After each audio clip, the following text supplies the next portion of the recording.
ಬಾಗಲಕೋಟೆಯ ಪ್ರಸಿದ್ಧ ಐತಿಹಾಸಿಕ ಹೋಳಿ ಹಬ್ಬದ 3ನೇ ದಿನದ ಬಣ್ಣದಾಟದಲ್ಲಿ ಹಳೆ ಪ್ರವಾಸಿ ಮಂದಿರದ ವಾಲಿಬಾಲ್ ಆಟಗಾರರು, ವಾಯುವಿಹಾರ ತಂಡದವರು ಹಾಗೂ ಯೋಗ ತಂಡದವರು ಸೇರಿದಂತೆ ಅನೇಕರು ಭಾಗವಹಿಸಿ ಸಂಭ್ರಮದಿಂದ ಬಣ್ಣದಾಟ ಆಡಿದರು.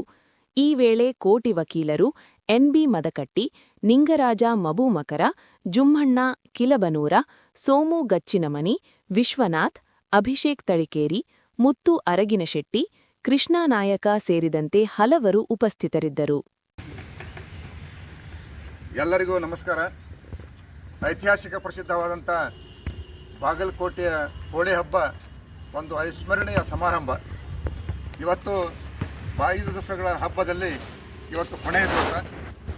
ಈ ನಿಮಿತ್ತವಾಗಿ ನಮ್ಮ ಹಳೆ ಬಾಗಲಕೋಟೆ ನಗರದಲ್ಲಿರತಕ್ಕಂಥ ಹಳೆಯ ಪ್ರವಾಸಿ ಮಂದಿರದಲ್ಲಿ ಏನು ಬೆಳಗಿನ ಸಮಯದಲ್ಲಿ ವಾಯುವಿಹಾರ ಮಾಡುತ್ತಾರೆ ಮತ್ತು ಇಲ್ಲಿ ವಾಲಿಬಾಲ್ ಆಡುತ್ತಾರೆ. ಈ ಎಲ್ಲ ಗೆಳೆಯರು ಕೂಡಿಕೊಂಡು ಇವತ್ತು ನಾವು ಹೋಳಿ ಹಬ್ಬವನ್ನು ಆಚರಿಸಿದ್ದೇವೆ, ಬಣ್ಣದಾಟವನ್ನು ಆಡಿದ್ದೇವೆ. ಎಲ್ಲರಿಗೂ ಹೋಳಿ ಹಬ್ಬದ ಶುಭಾಶಯಗಳು.